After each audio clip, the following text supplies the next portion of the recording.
Good morning everyone, सत श्री अकाल, आदाब। कैसे हैं आप सब? Hope you doing well. And as you know, आज हम इस वीडियो क्लास के अंदर जो टॉपिक कवर करने वाले हैं that is doctrine of lifting और पियर्सिंग ऑफ कॉर्पोरेट पे। Very important topic and very interesting one. और इसमें भी आप कुछ ना कुछ नई नई चीजें सीखने वाले हैं।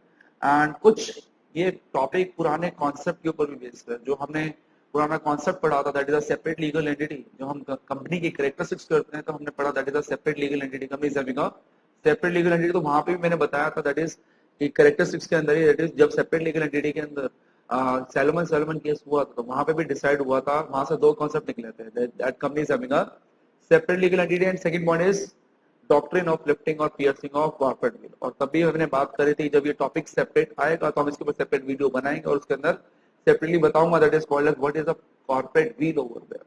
और इसके अंदर एक एक वर्ड इतना इंपॉर्टेंट है और एक कॉन्सेप्ट इतना इंपॉर्टेंट है, और ये कॉन्सेप्ट ना हो तो जो कंपनी के जो डायरेक्टर्स हैं या जो फ्रॉडलेंट डायरेक्टर्स हैं या फिर जो शेयर होल्डर्स हैं वो काफी सारे फ्रॉड कर सकते हैं। इसलिए ताकि वो कंपनी के सेपरेट लीगल एंटिटी का बेनिफिट ना उठाएं, इसलिए कॉन्सेप्ट यह इंट्रोड्यूस किया गया। तो वन बाय वन करके बात करते हैं। पहले तो टॉपिक को समझते हैं, टॉपिक है क्या, हेडिंग ही क्या है इसकी। That is called as doctrine of lifting और पियर्सिंग ऑफ कॉर्पोरेट व्हील। अगर एक एक वर्ड को अगर इसका ध्यान से समझे, दैट इज डॉक्ट्रिन का मीनिंग क्या होता है, that is called as rules and regulations. That is a rules and regulations. Clear है? व्हील का मीनिंग क्या होता है? पर्दा। व्हील का मीनिंग क्या होता है? पर्दा। कॉर्पोरेट व्हील मीन्स कंपनी का पर्दा। कॉर्पोरेट व्हील का मीन्स कॉर्पोरेट सेक्टर का पर्दा मीन्स कंपनी का पर्दा। लिफ्टिंग का मीनिंग क्या होता है? पर्दे को उठाना। Lift the corporate wheel, lift the corporate, पर्दे को उठा के देखना। और पियर्सिंग का मीनिंग क्या होता है? पियर्सिंग का मीनिंग होता है इट मींस कि it is a court order. Piercing का मीनिंग क्या होता है? It is a court order, जहां पे दैट इज जो लाइबिलिटीज हैं फ्रॉडलेंट डायरेक्टर्स या मेंबर्स की, वो लिमिटेड से किसमें कन्वर्ट हो जाती है? अनलिमिटेड के अंदर। वैसे तो हमेशा हमेशा पढ़ते हैं कि यहाँ पे कंपनी के अंदर जो मेंबर्स की लाइबिलिटीज है वो क्या होती है? लिमिटेड से होती है। बट द पॉइंट इज कि अगर आप कोई फ्रॉडलेंट काम करते हो तो उस केस के अंदर कोर्ट एक ऐसा ऑर्डर पास करता है जिसके अंदर आपकी जो लाइबिलिटीज है वो किससे कन्वर्ट हो जाती है? Limited to unlimited. तो अगर इसको वन गो में पढ़े इट मीन हम कहना क्या चाहते हैं, इस पूरे टॉपिक से क्या समझाना चाहते हैं। तो मेन जो पॉइंट है इसके अंदर जो समझने वाला है वो यही है कि कहीं बार लोग क्या करते हैं, इट मीन आपको ऑलरेडी पता है that is director top management को ऑलरेडी पता है कि कंपनी की सेपरेट लीगल एंटिटी होती है। अगर इट मीन कंपनी अगर कोई कॉन्ट्रैक्ट करती है उसके नाम पे खुद ही हो सकता है। और अगर फंसे, अगर कुछ उस कॉन्ट्रैक्ट में कुछ गलत भी होता है, कुछ ब्रीच भी होता है, तो it company is liable, company की board of director is not liable because both having a separate legal entity.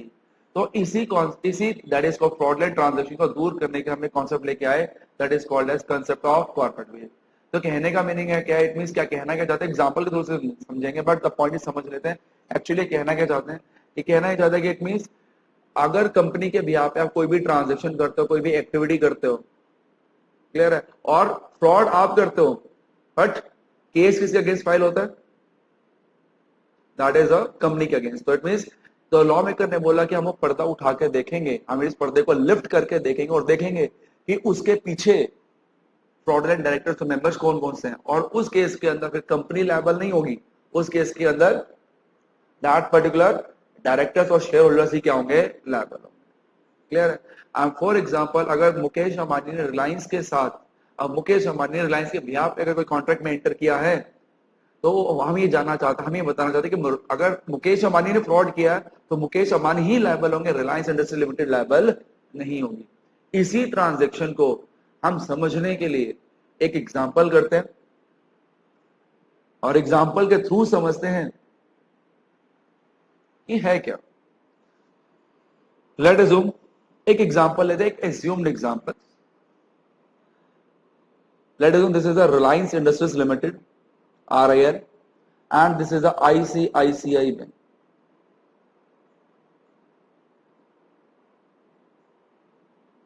अब रिलायंस लिमिटेड के अंदर मैं एक बार के लिए एज्यूम कर रहा हूं that is Mukesh Ambani is a director, Mukesh Ambani, Nita Ambani and Anant Ambani. मैं एज्यूम कर रहा हूं रिलायंस इंडस्ट्री में सिर्फ यही तीन डायरेक्टर्स हैं। क्लियर? अब ये तीनों डायरेक्टर्स बैंक के पास अप्रोच करते हैं, बैंक के पास अप्रोच करते हैं किस पर्पस के लिए? For loan. किस पर्पस के लिए? लोन पर्पस के लिए। क्लियर है? तो बैंक के पास अप्रोच करते हैं, सर हमें लोन चाहिए, लेट अज्यूम 100 सीआर का। कितने सीआर का? लेट अज्यूम 100 सीआर का। और जब वो 100 सीआर का लोन आईसीआईसीआई बैंक के पास मांगने के लिए जाते हैं और वो पर्पस बताया, सर वो बिजनेस पर्पस के लिए हमें क्या चाहिए? लोन चाहिए। बिजनेस एक्सपेंशन के लिए हमें क्या चाहिए? लोन चाहिए। क्लियर है? आईसीआईसीआई बैंक क्या करता है? रिलायंस इंडस्ट्रीज की प्रॉपर्टी के ऊपर एक मॉर्टगेज क्रिएट करता है, चार्ज क्रिएट करता है, और 100 सीआर का आईसीआईसीआई बैंक क्या देता है? रिलायंस इंडस्ट्रीज लिमिटेड को लोन देता है। 100 CR loan given to Reliance Industries Limited. तो कहने का मीनिंग क्या हुआ? एग्रीमेंट, जो लोन एग्रीमेंट हुआ है, जो क्या हुआ है? लोन एग्रीमेंट हुआ है, उस लोन एग्रीमेंट के अंदर पार्टीज कौन कौन सी हैं? एक साइड है Reliance Industries limited, first party, और सेकंड पार्टी कौन सी है? ICICI bank. सेकंड पार्टी कौन सी है आपकी? ICICI bank is the second party. इन दोनों के बीच में क्या हुआ है? लोन एग्रीमेंट क्या हुआ है? साइन हुआ। और उस लोन एग्रीमेंट में रिलायंस इंडस्ट्रीज लिमिटेड क्या होगी? कॉमन सील होगी। क्या होगी उसकी? वहां पे कॉमन सील लोन एग्रीमेंट के अंदर। क्लियर? और अब एक बात बताओ, लोन लिया मुकेश अंबानी ने किसके बिहाफ पे? रिलायंस इंडस्ट्रीज के बिहाफ पे। किससे? आईसीआईसीआई बैंक से। अब एक बात बताओ, फ्यूचर में, फ्यूचर के अंदर अगर इस लोन एग्रीमेंट में कुछ ब्रीच हो जाता है, कुछ ब्रीच हो जाता है, तो उसके लिए लायबल कौन होगा? उसके लिए लायबल कौन होगा? यही क्वेश्चन है। अगर फ्यूचर के अंदर लोन एग्रीमेंट के अंदर कंपनी अगर ब्रीच कर देती है, तो आईसीआईसीआई बैंक पैसा किससे रिकवर करेगा? उस 100 सीआर के लिए लायबल कौन होने वाला है? क्वेश्चन ही यही है, मुद्दा यही है कि अगर ये 100 सीआर में लोन एग्रीमेंट में ब्रीच हो जाता है, तो उसके लिए लायबल कौन होने वाला है? It is Reliance Industries limited या फिर directors of Reliance Industries limited? कौन लायबल होगा? डायरेक्टर्स लायबल होंगे रिलायंस इंडस्ट्रीज लिमिटेड, या फिर रिलायंस इंडस्ट्रीज लिमिटेड खुद ही लायबल होगी? सर अभी तो आपने लास्ट क्लासेस में हमें पढ़ाया था, that is company is having a separate legal entity, उसके नाम पे केस हो भी सकता है और वो केस कर ही सकती है। तो इसलिए आईसीआईसीआई बैंक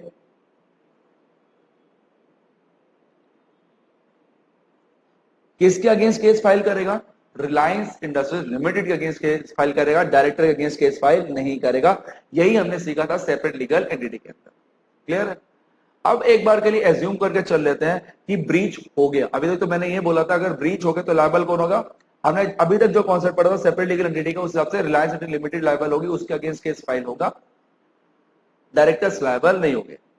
अब डिफॉल्ट हो गया,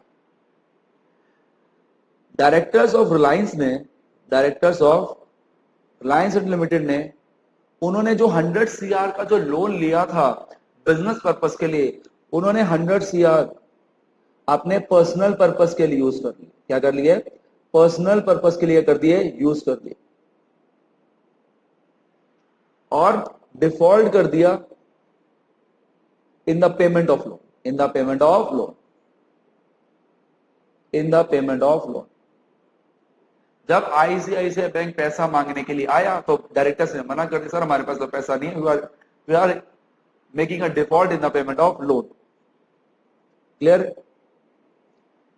तो आप डिफॉल्ट हो चुका है। डिफॉल्ट किसने किया? डायरेक्टर्स ने। और आपको पता है कब केस किसके अगेंस्ट फाइल होगा? रिलायंस इंडस्ट्रीज लिमिटेड के। तो आईसीआईसीआई बैंक किसके अगेंस्ट सूट फाइल करेगी? अब रिलायंस इंडस्ट्रीज लिमिटेड के अगेंस्ट, ना कि डायरेक्टर के अगेंस्ट।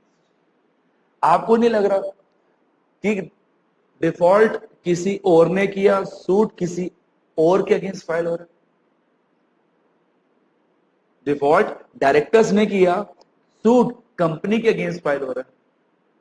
क्या आपको नहीं लग रहा कि ये जो डायरेक्टर्स है कंपनी के पीछे छुप के डिफॉल्ट कर रहे हैं? कंपनी के पर्दे के पीछे, व्हील के पीछे छुप के डिफॉल्ट कर रहे हैं।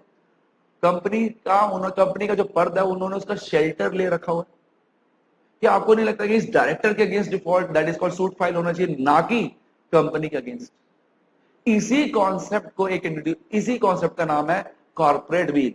तो कॉर्पोरेट व्हील जब आया, उन्होंने साफ साफ कह दिया, अगर डायरेक्टर्स ने, फ्रॉडुलेंट डायरेक्टर्स ने या शेयर होल्डर्स ने अगर कंपनी के पीछे छुप के अगर कोई भी फ्रॉड किया हुआ है, कोई भी फ्रॉड किया है, तो उस केस के अंदर हम कौन सा कॉन्सेप्ट यूज करेंगे? Concept of corporate wheel. और कॉन्सेप्ट ऑफ कॉर्पोरेट व्हील का मीनिंग क्या होता है? कंपनी के अगेंस्ट फिर अब केस फाइल नहीं होगा, किसके अगेंस्ट केस फाइल होगा? उन फ्रॉडुलेंट डायरेक्टर के अगेंस्ट केस फाइल होगा या शेयर होल्डर के अगेंस्ट केस फाइल होगा जिन्होंने ये फ्रॉड किया है। तो इस केस के अंदर आईसीआईसीआई बैंक कंपनी के अगेंस्ट सूट फाइल नहीं करेंगे, उस डायरेक्टर के अगेंस्ट क्या करेंगे? सूट फाइल करेंगे, सूट फाइल करेंगे। और ये 100 CR प्लस इंटरेस्ट अमाउंट, दोनों के लिए कौन लायबल होगा? That particular directors, not the company. इसी कॉन्सेप्ट को क्या कहते हैं हम? Corporate wheel. यही कॉन्सेप्ट किस चीज का है? Corporate veil. तो कहने का मीनिंग क्या हुआ? अगर कभी डिफॉल्ट होता है और डिफॉल्ट आप कंपनी के नाम पे करते हो, डिफॉल्ट आप करते हो बट किसके नाम पे? कंपनी के नाम पे, तो कंपनी लायबल नहीं होगी, उनके पीछे छुपे हुए वो फ्रॉडुलेंट डायरेक्टर्स या शेयर होल्डर्स क्या होंगे? Liable. That is the meaning of, that is the concept of a corporate veil over there. Clear? तो एक बार इसको हम टेक्स्ट लैंग्वेज में भी देख लेते हैं, क्या लिखा हुआ है? Lifting the corporate wheel means, जब हम कॉर्पोरेट व्हील का कॉन्सेप्ट यूज करते हैं तो हम कॉर्पोरेट पर्सनालिटी को डिसरिगार्ड कर देते हैं, इग्नोर कर देते हैं, इग्नोर कर देते हैं। And looking behind the real person, उस और पर्दा उठा के देखते हैं उस कंपनी के पीछे कंट्रोल किसका है। अब वो पर्दा उठा के देखेंगे उस कंपनी के पीछे कंट्रोल किसका है। हमारे वाले केस के अंदर उस रिलायंस इंडस्ट्रीज लिमिटेड के पीछे कंट्रोल किसका था? दैट मुकेश अंबानी और नीता अंबानी, इनका कंट्रोल था। That particular directors are liable, इनके अगेंस्ट केस फाइल होगा, they are liable, not the Reliance Industries Limited. That is the concept of a corporate veil. In other words, where of fraudulent and dishonest use is made of the legal entity. अगर आपने किसी भी legal entity का, means company का कोई भी गलत फायदा उठाया, कंपनी के नाम पे कोई फ्रॉड किया, the individual concern, individual concern कौन होंगे? वो फ्रॉडुलेंट शेयर होल्डर्स और डायरेक्टर्स, फ्रॉडुलेंट शेयर होल्डर्स और directors, they are liable, will not be allowed to take the shelter behind the corporate personality. वो छुप के अपना डिफॉल्ट छुपा नहीं सकते, वो कंपनी के पीछे छुप नहीं सकते, कंपनी के पर्दे के पीछे छुप नहीं सकते, वो कंपनी के पीछे छुप के शेल्टर नहीं ले सकते, सहारा नहीं ले सकते कंपनी के पर्दे का कि हम उनके पीछे छुप के डिफॉल्ट कर देंगे, नहीं। In this regard court will break through the corporate veil. वो कोर्ट क्या करेगी? पर्दा उठा देगी और देखेगी पीछे कंट्रोल किसका, पीछे डिफॉल्टिंग पार्टी कौन है। क्लियर? कॉन्सेप्ट समझ में आ गया? This is the meaning of a corporate veil over there. और नीचे पियर्सिंग का मीनिंग ऑलरेडी मैंने डाल रखा है। Piercing means a situation in which the court put aside the limited liability. Court एक क्या करता है? एक ऐसा ऑर्डर पास करता है जिसके अंदर वो क्या देखता है? लिमिटेड को सेट असाइड, खारिज कर देता है। And hold corporation share holders और director personally liable. Personally liable का मीनिंग होगा लायबिलिटी होगी लिमिटेड से किसमें कन्वर्ट होगी? अनलिमिटेड के अंदर। किसमें कन्वर्ट होगी है? अनलिमिटेड के अंदर। फॉर देयर कॉर्पोरेशन एक्शन और डेट्स, जो जिस चीज के लिए जो फ्रॉडुलेंट ट्रांजैक्शन उसने की है, सिर्फ उस ट्रांजैक्शन के लिए उनकी लायबिलिटी क्या हो जाएगी? लिमिटेड से किसमें? अनलिमिटेड के अंदर। परमानेंट लायबिलिटी अनलिमिटेड नहीं होगी, सिर्फ उस कॉर्पोरेशन डेट और डिफॉल्ट्स के लिए। क्लियरली? जैसे एग्जांपल, आईसीआईसीआई बैंक का मुकेश अंबानी या नीता अंबानी ने 100 CR का डिफॉल्ट किया, तो उस 100 CR की इनकी लायबिलिटी होगी लिमिटेड से किसमें कन्वर्ट होगी? अनलिमिटेड। जैसे ही वो डिफॉल्ट गुड हो जाएगा, पेमेंट आप कर दोगे, आपकी वापसी लायबिलिटी क्या हो जाएगी? Limited over there. This is the main concept of a corporate veil over there. Clear है? और अब इसी कॉन्सेप्ट को हम कैसे यूज करते हैं प्रैक्टिकल लाइफ में, ये हम समझेंगे कुछ प्रैक्टिकल केस लॉ से, प्रैक्टिकल जजमेंट से, जो ऑलरेडी जजमेंट ऑलरेडी कोर्ट ने क्या कर रखी है? पास कर रखे हैं। बट बिफोर दैट एक छोटी सी चीज बताना चाहता हूं कि कई स्टूडेंट्स क्या करते हैं, कभी भी किसी वर्ड का मीनिंग अगर सर्च करना हो, दे ऑलवेज गूगल या ऑक्सफोर्ड डिक्शनरी देते हैं।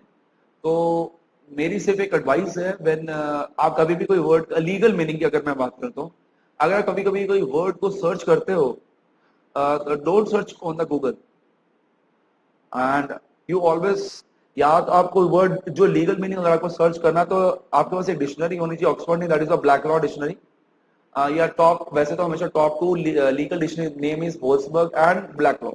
आप ब्लैक लॉ डिक्शनरी या होल्सबर्ग डिक्शनरी परचेज कर सकते हो, उसमें लीगल मीनिंग ऑलरेडी डिफाइंड, क्योंकि कई बार क्या होता है जो ऑक्सफोर्ड में जो मीनिंग होते हैं वो इंग्लिश मीनिंग होते हैं, कई बार लीगल मीनिंग उनके क्या होते हैं अलग होते हैं। तो better go for the legal dictionary rather than go for the English meaning over there. और अगर आप परचेज नहीं कर सकते तो फिर एक सिंपल सा तरीका है कि आप जो भी वर्ड है उसको टाइप कीजिए और प्लस का साइन डाल के लिख दो as per black law dictionary, तो आपके सामने वो लीगल मीनिंग खुल के आ जाएगा। तो कई बार क्या होता है तो उसके मीनिंग दोनों के क्या होते हैं अलग होते हैं, तो better go for the legal meaning rather than go for the English meaning over there. तो ये मेरी तरफ से एडवाइस है, इसलिए मैंने एक normal that is English meaning और एक लीगल मीनिंग दोनों के सेम थे बट लैंग्वेज में थोड़ा सा फर्क था, तो इसलिए आपको बताने के लिए मैंने यहाँ पर डाल दिया कि इट मींस कभी भी आप लीगल मीनिंग सर्च करो तो गूगल पे या ऑक्सफोर्ड पे मत सर्च करना, you can go for the black law dictionary, और दूसरी डिक्शनरी का भी नाम बताता हूँ, होल्सबर्ग डिक्शनरी। अगर आप परचेज कर सकते हो ठीक है, अगर आप परचेज नहीं कर सकते तो गूगल पे भी वर्ड डालो, साथ प्लस का साइन और लिख दो as per black law dictionary या एज पर होल्सबर्ग डिक्शनरी, तो वो आपका लीगल मीनिंग भी खुल जाएगा। तो बेटर, आपका काम भी क्या हो जाएगा आसान और आपका लीगल मीनिंग भी मिल जाएगा। अब आप हमारे कॉन्सेप्ट ऑफ कॉर्पोरेट व्हील के ऊपर, तो अभी हम जो भी हमने कॉन्सेप्ट पढ़ा है कि हम इसको प्रैक्टिकल लाइफ में केस में कैसे यूज करेंगे वो समझते हैं। 3-4 केसेस करेंगे ताकि आपको प्रॉपर समझ में आ जाए how you use the concept of a corporate veil over there. One by one करके केस की बात करें, और केस का नाम याद जरूर होना चाहिए, और पेपर में कई बार केस का नाम जरूर पूछ लेते हैं, कहीं ऊपर कई बार केस के फैक्ट्स दे देते हैं क्वेश्चन के अंदर और पीछे पूछते हैं केस का नाम क्या। क्लियर है? तो सबसे पहला केस था डिनशॉ मैकेंजी बेटिट, कौन सी ईयर में हुआ था? 1927। कौन से कोर्ट ने डिसाइड किया? That is the Bombay high court, that is the Bombay high court over there. अब आपके सामने ये टेक्स्ट फॉर्म है कि केस में क्या डिसाइड हुआ था, किस तरीके से हुआ था और किस तरीके से कॉन्सेप्ट ऑफ कॉर्पोरेट विल को यूज किया, बट थोड़ी सी लैंग्वेज टिपिकल है इसके, इसलिए आपको समझ हो सकता थोड़ी देर बाद है। तो मैंने क्या किया है, बेटर समझने के लिए मैंने एनालिसिस इसी चीज के नीचे डाल दिए हैं विद एज्यूम्ड एग्जांपल्स। विद ये एग्जांपल है वो क्या है? एज्यूम्ड है। इसमें जो फिगर्स हैं वो काल्पनिक है, ताकि आपको सिर्फ समझाने के लिए, क्लियर है, ताकि आपको केस लॉ क्या हो जाए समझ में आ जाए। तो वन बाय वन करके बात करते हैं। तो केस का नाम क्या है? डिनशॉ मैकेंजी बेटिट। केस का नाम क्या है? दैट इज अ डिनशॉ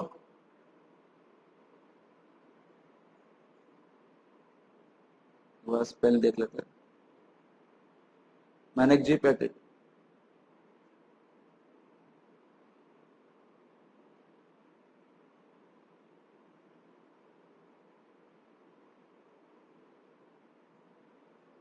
मैं शॉर्ट फॉर्म में इसको डीएमपी यूज करूंगा हर बार, ऐसे ऐसे वर्ड्स पूरा स्पेल नहीं करूंगा।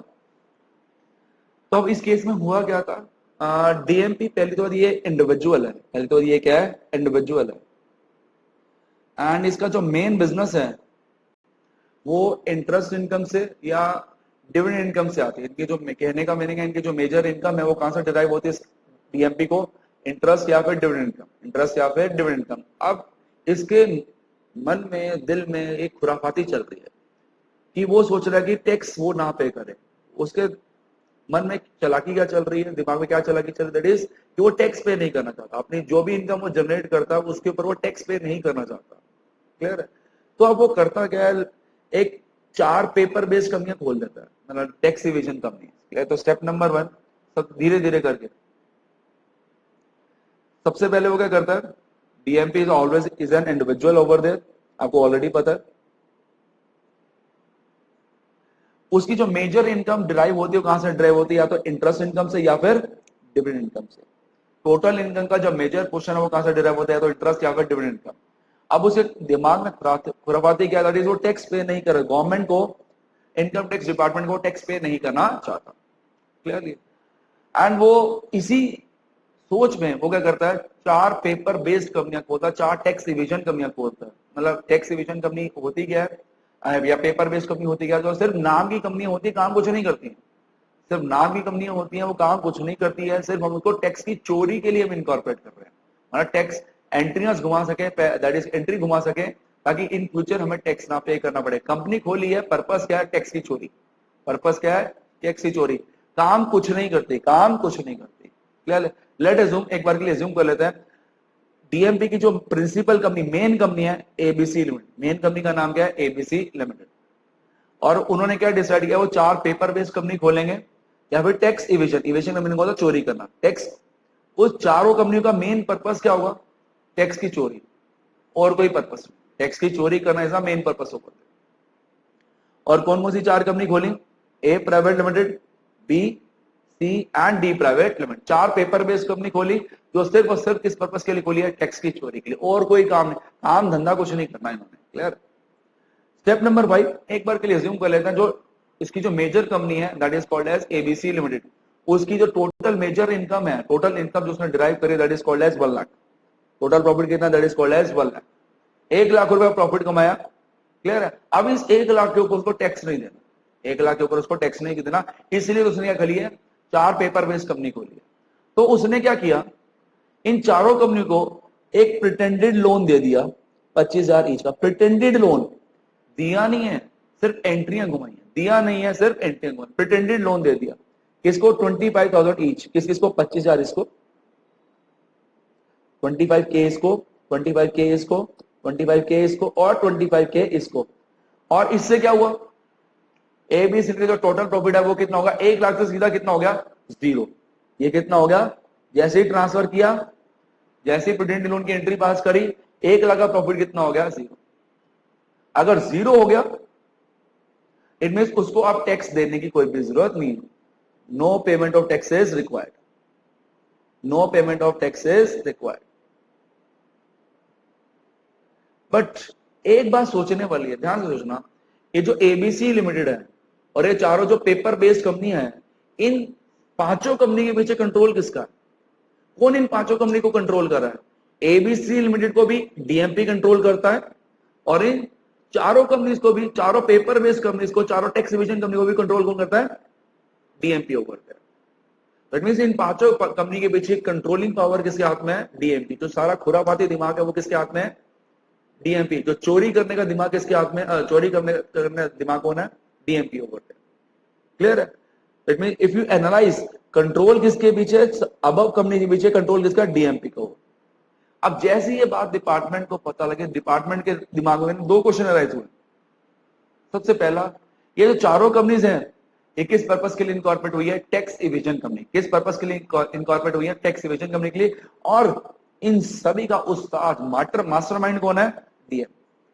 इन सभी के पीछे दिमाग किसका है, मास्टरमाइंड कौन है, that is a DM, Dinshaw McKenzie Petit over.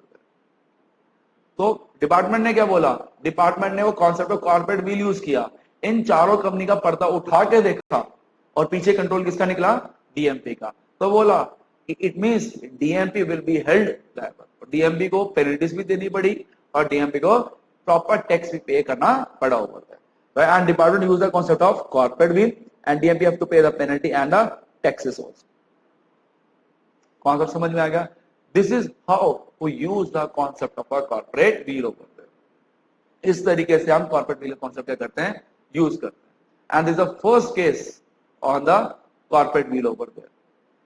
और ये आपके जो टेक्स्ट फॉर्म में लिखा हुआ है, ये सारा मैंने आपका एनालिसिस फॉर्म के अंदर दे दिया आपको, ताकि वो स्टेप बाय प्रोसीजर के अंदर, ताकि आपको समझने में क्या हो, आसानी हो। अगर आप वो टेक्स्ट पोर्शन रीड करोगे तो आपको समझ में आ जाएगा कि केस के अंदर क्या लिखा। नेक्स्ट केस है कॉर्पोरेट व्हील के ऊपर, ये नेक्स्ट केस का नाम क्या है, associate workman of associated rubber industries limited versus associated rubber industries limited. कौन सी ईयर का, 1986, decided by the supreme court over there. It is quite similar with the Dinshaw McKenzie Petit case. मतलब ये केस किसके बीच में, वर्कर्स और कंपनी के बीच में, मतलब workers of associated rubber industry limited versus company over there. मतलब अब मुद्दा क्या है, बोनस का। मुद्दा क्या है? बोनस। मतलब वर्कर का सबसे बड़ा मुद्दा क्या है? That is bonus of work. हमें हमारी मांगे पूरी करो, हमें बोनस प्रोवाइड करो। But the point is company bonus देना नहीं चाहती, मतलब 100% तो नहीं, वो चाहती है कुछ ना कुछ हम इसके अंदर बोनस को मार लें। मतलब इट मींस कुछ बोनस दें और कुछ बोनस अपने पास रख लें। एज पर लॉ जितना बोनस बनता है उतना बोनस हमें ना देना पड़े। हम चोरी करना चाहते हैं यहाँ, बट यहाँ पे चोरी वो टैक्स की नहीं कर रहे, किसी कर रहे हैं? बोनस की। और आपको तो पता है जितना एज पर लॉ जितना बोनस बनता है और उतना आपको प्रोवाइड करना पड़ेगा। क्लियर है? तो अब इसी खुराफाती चीज को अंजाम देने के लिए उन्होंने क्या किया? सेम जो आपने डीएमपी के अंदर पढ़ा था, मतलब डिशा मैकेजी पेटेंट वाले केस के अंदर। क्लियर है? अब उन्होंने भी क्या किया? एक पेपर बेस्ड कंपनी खोली। ऐसे बोलता हूं मैं, बोनस इविजन कंपनी। कंपनी काम कुछ नहीं करेगी, सिर्फ किस पर्पस के लिए खोली है? Bonus evasion company. क्या बोलते हैं? बोनस की चोरी के लिए। देखो दिमाग कैसे चला है, कितनी खूबसूरती से उन्होंने कोशिश करी बोनस को चोरी करने की। इसको भी हम एग्जाम्पल के साथ समझेंगे। और फिर बोलता हूं फिगर्स काल्पनिक है। क्लियर है? तो एक में ये मत समझना कि एग्जैक्ट यही फिगर्स है। स्टेप नंबर 1, और कंपनी का नाम क्या? That is called as associated rubber industries limited. मैं शॉर्ट फॉर्म में इसको ARIL बोलूंगा। तो मेरे एग्जांपल में ये ARIL आपको बार बार दिखेगा, इसलिए मैं बताता हूं एसोसिएटेड रबर इंडस्ट्रीज लिमिटेड का मीनिंग क्या है? ARIL होगा। तो डायरेक्टर ऑफ ARIL, मेन मुद्दा क्या होगा? वो अपने वर्कर्स को बोनस नहीं देना चाहते। वो मेन मुद्दा ही यही है, इशू यही है कि वो अपने वर्कर्स को बोनस नहीं देना चाहते। इसी चीज को अंजाम देने के लिए उन्होंने क्या इनकॉर्पोरेट करने की सोची? एक टैक्स इवेजन। टैक्स इवेजन बोल लो या फिर बोनस इवेजन बोलो तो ज्यादा बेटर है, क्योंकि हमें चोरी किसी चीज कर रहे हैं? बोनस की। तो ARIL ने एक ABC लिमिटेड एक कंपनी खोली, that is a tax evasion company, that is a bonus evasion company. और इस ARIL ने अपने 51% वोटिंग राइट्स किसको ट्रांसफर कर दिए? ABC limited. तो ARIL ने क्या करा? ARIL ने क्या करा? अपने 51% वोटिंग राइट्स किसको ट्रांसफर कर दिए? ABC limited. तो ABC लिमिटेड क्या बन गई? Holding company. और ये ARIL क्या बन गई? उसकी सब्सिडरी कंपनी। दोनों के बीच में क्या हो गया? होल्डिंग सब्सिडरी का रिलेशनशिप क्या हो गया? अराइज हो गया। This one is the holding company and this one is the subsidiary company of. Clear है? अब आगे क्या हुआ? जैसे उन्होंने 51% वोटिंग ट्रांसफर करे, now ABC limited becomes the holding company and ARIL become the subsidiary company. Clearly? Late assume आगे क्या हुआ? लेट अज्यूम ARIL ने टोटल प्रॉफिट कमाया 1 लाख रुपए। ARIL ने टोटल प्रॉफिट कमाया 1 लाख रुपए, और उन्होंने 51% डिविडेंड किसको डिक्लेयर कर दिया? ABC limited. प्रॉफिट कितना कमाया? ARIL ने प्रॉफिट कितना कमाया? टोटल प्रॉफिट आपका 1 लाख रुपए का। 1 लाख में से 51% डिविडेंड जैसे डिक्लेयर किया, इट मीन 51,000 कहां पे चले गए? ABC लिमिटेड के पास। बस एक बार यहीं पे रुक के सोचो, ये ARIL में जो डायरेक्टर्स और प्रमोटर्स हैं,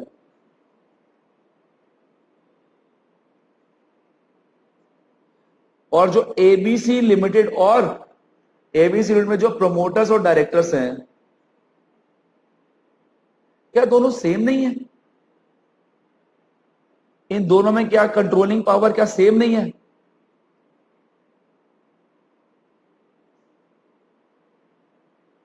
आंसर ही यस, दोनों में कंट्रोलिंग पावर क्या सेम है। मैं एज्यूम करूं अगर यहां पे 3 डायरेक्टर्स हैं ABC, तो यहां पे भी 3 directors, that is called as ABC। Controlling power दोनों में क्या है? सेम है। अगर 51,000 पे डिविडेंड अगर ABC लिमिटेड के हाथ में आ रहा है, तो इनडायरेक्टली किसके हाथ में आ रहा है? इनके हाथ में। मतलब कहता कान है अगर सीधा पकड़ो या फिर घुमा के पकड़ो, कान पकड़ना ही है। चोरी सीधी करो या इनडायरेक्टली करो, चोरी तो करनी है। मतलब इट मींस घूम फिर के ये पैसा किसके हाथ में आ रहा है? ABC के हाथ में। बिकॉज दोनों में कंट्रोलिंग पावर क्या है? बिल्कुल बिल्कुल सेम है। वो तो ये चीज एनालाइज करनी जरूरी है कि कंट्रोलिंग पावर दोनों में क्या है? सेम है। क्लियर? और 51,000 का अगर डिविडेंड डिक्लेयर कर दिया तो बैलेंस कितना बचा? 49। इस पे उन्होंने क्या कर दिया, बोनस डिक्लेयर कर दिया। अब एक बार बताओ, 1 लाख पे करना चाहिए था, डिक्लेयर कितने पे किया, 49। डिक्लेयर कितने पे किया, that is 49 over there. Clear. उसके बाद स्टेप नंबर 5 बिना पढ़े ऑलरेडी हो गया। अगर आप एनालाइज करके देखो, दोनों के बीच में कंट्रोलिंग पावर क्या है, same. In both the companies controlling power is same over there. और जब मैं मैटर डिपार्टमेंट के पास गया, सेम पॉइंट। और डिपार्टमेंट ने जब कॉन्सेप्ट को यूज किया कॉर्पोरेट बिल को, उन्होंने सबसे पहले क्वेश्चन क्या राइज हुआ, ये जो एबीसी है वो क्या है, टैक्स एविजन कंपनी है, और दोनों में जो कंट्रोलिंग पावर है, both the companies are same. जब उन्होंने कॉर्पोरेट बिल का कॉन्सेप्ट यूज किया, पर्दा उठा के देखा, तब उनको पता लगा कि उनके बीच में जो कंट्रोलिंग पावर है दोनों कंपनीज के बीच में वो क्या है, सेम है।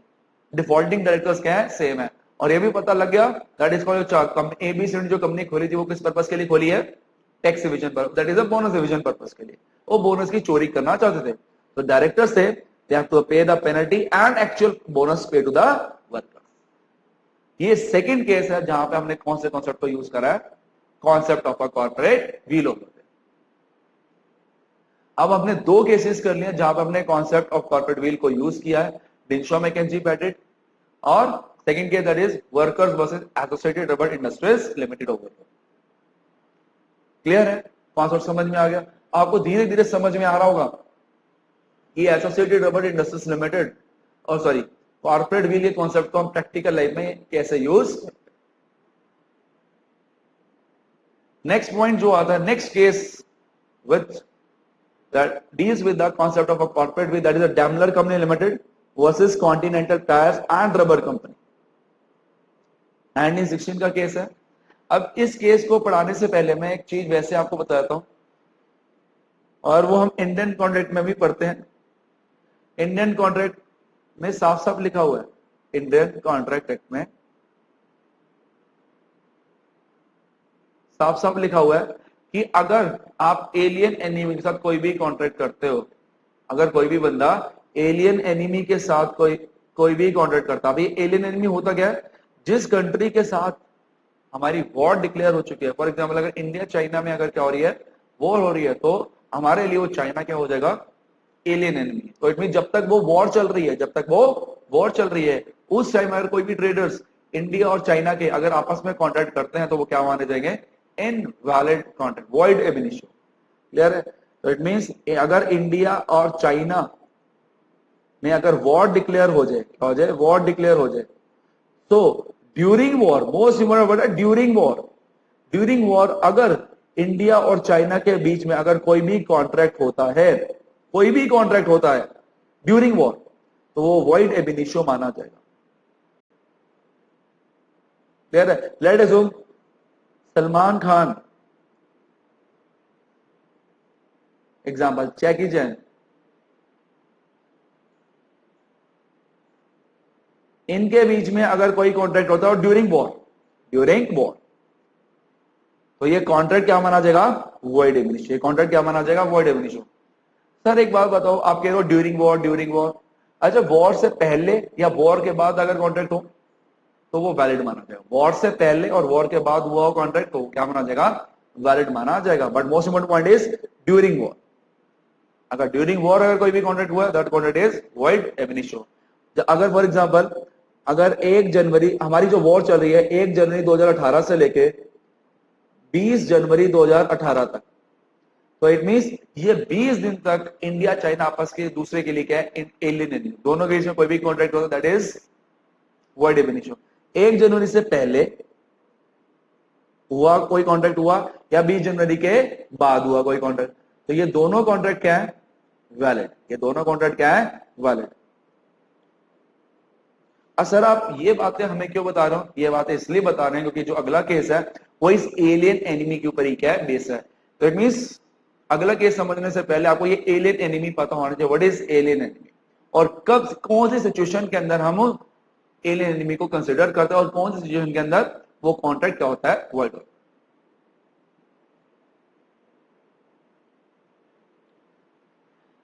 अब इसी केस को हम एग्जांपल से समझते हैं।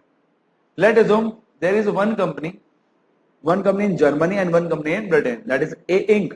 बाहर में इंक वर्ड यूज करते हैं, मैं अज्यूम कर रहा हूं बाहर में इंक वर्ड यूज करते हैं, प्राइवेट लिमिटेड या लिमिटेड वर्ड यूज नहीं होता। तो A Inc in Germany and B Inc in Britain. दो कंपनी है, एक कंपनी जर्मनी में, एक कंपनी क्या है ब्रिटेन के अंदर। चलिए and step number 2, A Inc क्या करती है 51% होल्ड करती है। ए क्या करती है 51% होल्ड करती है कहां पे, बी इंक में। तो कह सकते हैं A Inc is the holding company and B Inc is the subsidiary company. B Inc is the subsidiary company. आगे क्या हुआ, दोनों कंपनीज में क्या हो गया, वॉर डिक्लेयर हो गया। जर्मनी और ब्रिटेन में क्या हो चुका है, वॉर डिक्लेयर हो चुका है।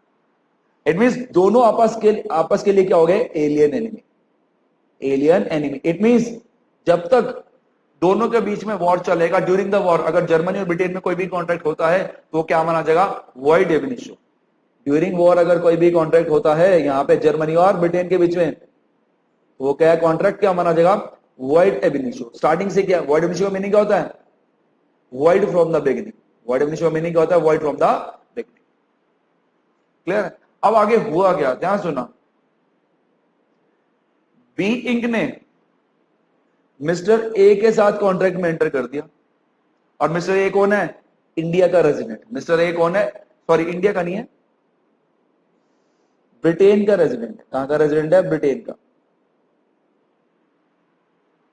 बी इंक ने मिस्टर ए के साथ कॉन्ट्रैक्ट में एंटर हो गए, late assume for the supply of goods. और ए कौन है, ब्रिटेन का रेजिडेंट। ए कौन है, ब्रिटेन का रेजिडेंट। क्लियर। अब बी इंक ने गुड्स तो सप्लाई कर दी, बट मिस्टर ए ने पेमेंट देने से मना कर दिया। मिस्टर ए ने क्या बोला, मैं आपको पेमेंट नहीं करता। बी ने गुड सप्लाई कर दिया, बी इंक ने, कंपनी ने गुड सप्लाई कर दिया, और मिस्टर ए ने पेमेंट देने से मना कर दिया। बी इंक ने बोला अब देखो मैं तुम्हारे का केस फाइल करता हूं। बी इंक ने क्या किया, ब्रिटेन कोर्ट में कर दिया, मिस्टर ए के अगेंस्ट क्या कर दिया, सूट फाइल कर दिया। बी इंक ने मिस्टर ए के अगेंस्ट क्या कर दिया, सूट फाइल कर दिया। अब मोस्ट इंपॉर्टेंट पॉइंट है जो समझने वाला है, एक साइड है बी इंक, एक साइड है mister A who is the resident of Britain, एक साइड है यूके कोर्ट। कोर्ट के सामने आप खड़े हो, मतलब जज के सामने आप खड़े हो और बोल रहे हो, बी इंक क्या बोल रहा है, सर हमने गुड सप्लाई कर रहे थे, बट मिस्टर ए ने पेमेंट नहीं करी। गुड सप्लाई तो कर दिए थे, बट वहां से पेमेंट नहीं है। फिर कोर्ट पूछेगी मिस्टर ए से, क्या आपने पेमेंट करी? मिस्टर ए बोलेगा, सर मैंने तो पेमेंट नहीं करी, मैंने तो पेमेंट नहीं करी। बट ये बात जानने के बाद भी ब्रिटेन कोर्ट ने मिस्टर ए के फेवर में डिसीजन सुनाया। मिस्टर ए के फेवर में डिसीजन आया। आप सब हैरान हो रहे हो, सर सामने वाली पार्टी ने पेमेंट नहीं करी और मान भी रही है कि पेमेंट नहीं करी, बट स्टिल मिस्टर ए के फेवर में डिसीजन आ रहा है। बिल्कुल बिल्कुल मिस्टर ए के फेवर में डिसीजन आ रहा है। रीजन, मेन दिक्कत है रीजन क्या दिया, what is the reason behind that. उन्होंने mister sorry let us B Inc को समझाया। बी इंक को बोला एक बात बताओ, बी इंक इधर बात सुनो कि आपके ऊपर हाथ किसका है, आपके ऊपर कंट्रोल किसका है, ए इंक का। आपके ऊपर कंट्रोल किसका है, आप किसके लिए काम करते हो, ए इंक के लिए, क्योंकि ए इंक आपके अंदर कितना होल्ड करता है 51%, तो कंट्रोल किसका होगा आपके ऊपर, ए इंक का। और ए इंक कहां की कंपनी है, जर्मनी की। अगर मैं आपको पेमेंट दिलवा भी दूं मिस्टर ए से, मिस्टर ए अगर आपको पेमेंट कर भी देता है, तो ये पैसा किसके अंडर हैंड में जाने वाला है, ए इंक के हाथ। डायरेक्टली तो नहीं, तो कह सकते हैं इनडायरेक्टली कॉन्ट्रैक्ट किसके बीच में हुआ है, मिस्टर ए और ए इंक के बीच में। किसके बीच में हुआ, मिस्टर ए और ए इंक के बीच में, डायरेक्टली नहीं इनडायरेक्टली। क्योंकि अगर मैं आपको पैसा दिलवाता भी हूं तो पैसा लेके आप कहां जाओगे, ए इंक के पास, और ए इंक कहां पे है, जर्मनी में। तो इट मींस ये जो कॉन्ट्रैक्ट हुआ है वो मिस्टर ए और ए इंक के बीच में, बट डायरेक्टली तो नहीं बट इनडायरेक्टली। और आपको तो पता है जर्मनी एंड ब्रिटेन के बीच में क्या हो चुका है, वॉर डिक्लेयर हुआ है। जर्मनी एंड ब्रिटेन के बीच में क्या हुआ है, वॉर डिक्लेयर हुआ है। और आपको तो पता contract with alien enemy is, alien enemy के साथ जो भी कॉन्ट्रैक्ट करते हो,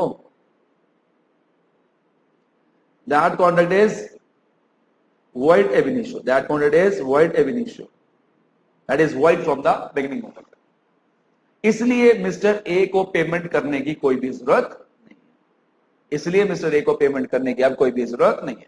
तो ये जो आपका मिस्टर बी इंक और मिस्टर ए के बीच आपका जो कॉन्ट्रैक्ट हुआ है ना, तो कॉन्ट्रैक्ट क्या है, void। तो कॉन्ट्रैक्ट क्या है, void. कॉन्सेप्ट समझ में आ गया? यही लिखा हुआ है स्टेप नंबर 6 में.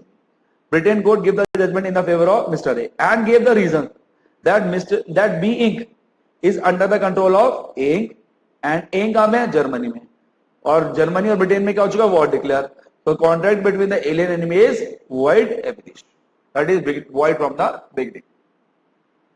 This is another case of a corporate will. Daimler Company Limited versus Continental Tires. Concept समझ में आ गया? This is how. एक लास्ट केस है that is on the concept of a corporate will, and that is the Guilford Motor Company versus Mr. Hoon. Case का नाम क्या है?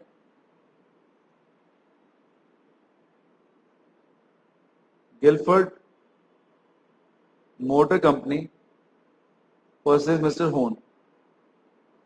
मिस्टर होन क्या एक इंडिविजुअल है और गिलफोर्ड मोटर लिमिटेड ऑब्वियसली बात है क्या है? कंपनी. अब ये कंपनी क्या करना चाहती है? गिलफोर्ड मोटर कंपनी क्या करना चाहती है? इस मिस्टर होन को अपनी कंपनी में एमडी अपॉइंट करना चाहती है. मिस्टर होन को अपनी कंपनी में क्या करना चाहती है? एमडी अपॉइंट करना चाहती है. बट अपॉइंट करने से पहले कंपनी ने ना दो कंडीशंस रखी. अपॉइंट करने से पहले कंपनी ने दो कंडीशन रखी. कंडीशन नंबर 1 कि जब हमारी कंपनी के अंदर क्या हो गए, एज एमडी अपॉइंट हो जाओगे तो कोई भी कॉन्फिडेंशियल इंफॉर्मेशन आप बाहर किसी भी पार्टी को डिस्क्लोज नहीं कर सकते. पहली कंडीशन क्या थी? जब हमारी कंपनी में एज एमडी अपॉइंट हो जाओगे तो हमारी कंपनी की जो भी कॉन्फिडेंशियल इंफॉर्मेशन आप बाहर डिस्क्लोज नहीं कर सकते. दूसरी कंडीशन क्या रखी उन्होंने कि जब तक हमारी कंपनी में क्या हो, एमडी हो. पहला पॉइंट. एंड जब हमारी कंपनी से अगर एज एमडीशिप से अगर आप छोड़ दोगे या आपको निकाल दिया जाएगा उससे अगले 5 साल तक. उससे अगले 5 साल तक. कब तक? जब तक आप एज एमडीशिप कंटिन्यू कर रहे हो तब. रिजाइन करने के बाद अगले 5 साल तक. रिजाइन करने के बाद अगले 5 साल तक आप ये सेम बिजनेस नहीं कर सकते. जो हमारी कंपनी बिजनेस करी है सेम बिजनेस नहीं कर सकते. कब तक? जब तक आप एज एमडीशिप कंटिन्यू कर रहे हो, जब तक टेन्योर चल रहा है आपका, प्लस रिजाइन करने के अगले 5 साल तक क्या नहीं कर सकते? आप सेम बिजनेस नहीं कर सकते.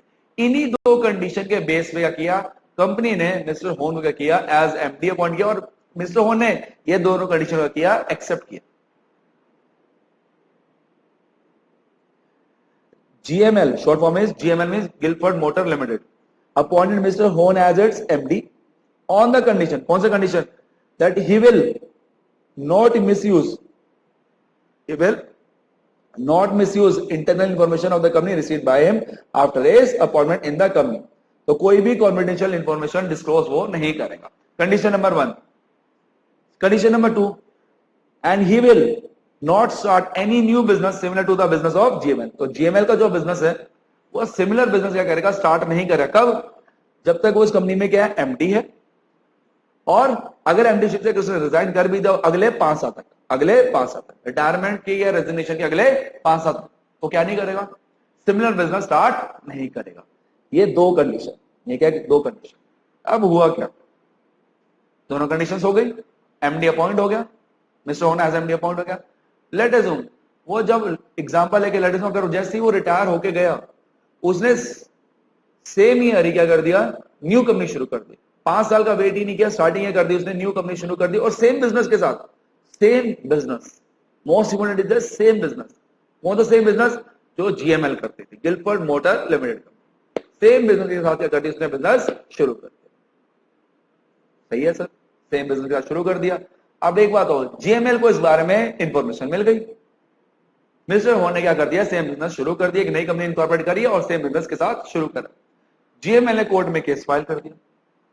जीएमएल ने कोर्ट में केस फाइल कर दिया मिस्टर होन के अगेंस्ट. और अब मिस्टर होन क्या डिफेंस दे रहा है? मिस्टर होन साफ साफ बोल रहा है सर बिजनेस तो मैं कर ही नहीं रहा, बिजनेस तो कंपनी कर रही है. And me and company both having a separate legal entity. Me and the company both having a separate legal entity. It means ये जो राइवल बिजनेस है वो तो कंपनी कर रही है, मैं तो कर ही नहीं रहा, मैं तो कर ही नहीं रहा. क्लियर है? बट कोर्ट ने मिस्टर होन को फटकार लगाई और साफ साफ बोला कि आप कंपनी को कंट्रोल करते हो. इस कंपनी के पीछे कंट्रोलिंग पावर किसके हाथ में है? मिस्टर होन के हाथ में. तो इट मींस हम वो सेपरेट लीगल एंटिटी का कॉन्सेप्ट हटाते हैं. इट मींस आपने क्या किया है? कंपनी के पीछे छुप के रह के फ्रॉड किया, सेम राइवल बिजनेस किया तो आपको और आपकी कंपनी को एक ही एंटिटी माना जाएगा। इस माना जाएगा अगर कंपनी ने डिफॉल्ट नहीं किया, जैसे कि आप ही ने डिफॉल्ट किया, तो you are being the defaulting party. यहां पे भी कोर्ट ने क्या किया, concept of corporate veil use किया और पर्दा उठा के देखा उस न्यू कंपनी के पीछे कंट्रोल किसका था, मिस्टर होन, और डिफॉल्ट किसने किया, कंपनी ने किया, आपने किया, दोनों को सेम एंटिटी ही मान लिया गया। तो मिस्टर होन ने एक न्यू कंपनी खोली, news business similar to the GML. GML ने ऑब्जेक्ट रेज किया और मिस्टर होन ने क्या डिफेंड लिया कि वो खुद बिजनेस नहीं कर रहा, वो राइवल बिजनेस कौन कर रहा है, न्यू कंपनी। राइवल बिजनेस कौन कर रहा है, न्यू कंपनी, मैं तो खुद कर ही नहीं रहा। बट कोर्ट ने क्या बोला, जो आपने न्यू कंपनी इनकॉर्पोरेट करी है वो किस इंटेंशन से इनकॉर्पोरेट करी, टू कमिट द फ्रॉड, क्योंकि ऑलरेडी आपने एग्रीमेंट साइन कर रखा था कि आप सिमिलर बिजनेस नहीं करोगे। तो हम एक व्हील उठाएंगे, पर्दा उठा के देखेंगे, पर्दा लिफ्ट करके देखेंगे और देखेंगे इसके पीछे कंट्रोलिंग, इस कंपनी के पीछे कंट्रोलिंग पावर किसकी है। The suitable order pass against mister Horne committing the fraud. तो कोर्ट ने एक ऑर्डर पास किया against the mister Horne to for committing the fraud over there, and court held that mister Horne and his company shall be treated as single person. Single person ही माना जाए, क्यों माना जाएगा, से दोनों क्या है, एक ही एंटिटी है, और वो डिफॉल्टिंग पार्टी कौन है, कंपनी नहीं है, वो कौन है, मिस्टर होन ओवर देयर। और कोर्ट ने क्या किया, मिस्टर होन और उसी कंपनी के अगेंस्ट ऑर्डर पास कर। क्लियर है। इन पूरे केसेस के अंदर हमने क्या किया है, कॉन्सेप्ट ऑफ कॉर्पोरेट विल क्या किया, यूज किया, जो हमने पढ़ा। तो इसी तरीके से प्रैक्टिकल लाइफ में करते हैं, कॉर्पोरेट विल को यूज करते हैं। क्लियर। और एक छोटे छोटे से एक समरी है कि किन किन सिचुएशन के अंदर कॉर्पोरेट विल को यूज किया जा सकता है। फॉर एग्जांपल, अगर आप किसी एनिमी के साथ ट्रेड करो, trading with alien enemy, Daimlers limited, Daimlers company limited वाला केस जो हमने किया था, डैमलर वाला डाल सकते हैं यहां पे। when the corporate used to evade the or circumvent the tax. For example, आपने एसोसिएटेड रबर इंडस्ट्री लिमिटेड वाला जो केस किया था वो यहां पे डाल सकते हो। इनमें से अगर कोई कंपनी अपने टैक्स को बचाने के लिए, कोई कंपनी, या डीएमपी वाला भी डाल सकते हो यहां पे, तो कोई कंपनी अपने टैक्स को बचाने के लिए, टैक्स की चोरी के लिए अगर लेट जो कुछ फ्रॉडलेंट ट्रांजैक्शन करते, तो वहां पे भी हम कॉन्सेप्ट ऑफ कॉर्पोरेट विल को यूज कर सकते हैं। अगला क्या है, when the companies for other companies as their subsidiary to act as an agent over there, या फिर to avoid legal obligation। Obviously बात है, यहां पे आप ARIL डाल सकते हो, यहां पे मत डालना ARIL, बेटर है कि आप यहां पे डाल दो, ज्यादा बेटर लग रहा है। वहां पे DMP वाला केस डाल देना, to evade the tax, to avoid legal obligation, ARIL, यहां पे ARIL, क्योंकि लीगल ऑब्लिगेशन एग्जांपल कौन सा, बोनस वाला जो हमने केस में किया था। या फिर अगर कोई भी कंपनी अगर इलीगल पर्पस के लिए इनकॉर्पोरेट हुई है, इलीगल इंटेंशन ही क्या है, फ्रॉड करने की, इंटेंशन ही क्या, फ्रॉड कर, अगर कोई भी कंपनी अगर इलीगल पर्पस के लिए क्या हुई है, इनकॉर्पोरेट, वहां पे भी हम क्या यूज कर सकते हैं, कंसेप्ट ऑफ कॉर्पोरेट विल। तो इन सिचुएशंस के अंदर हम क्या कर सकते हैं, कॉन्सेप्ट ऑफ कॉर्पोरेट विल को यूज कर सकते हैं। That's how we use the corporate veil in the practical world over there. तो यहां पे आपका एक इंपॉर्टेंट टॉपिक भी क्या होता है खत्म, और आई होप आपको समझ में आया कि इनमें कॉन्सेप्ट ऑफ कॉर्पोरेट विल को हम यूज कैसे करते हैं। And this is from my side, and thank you so much.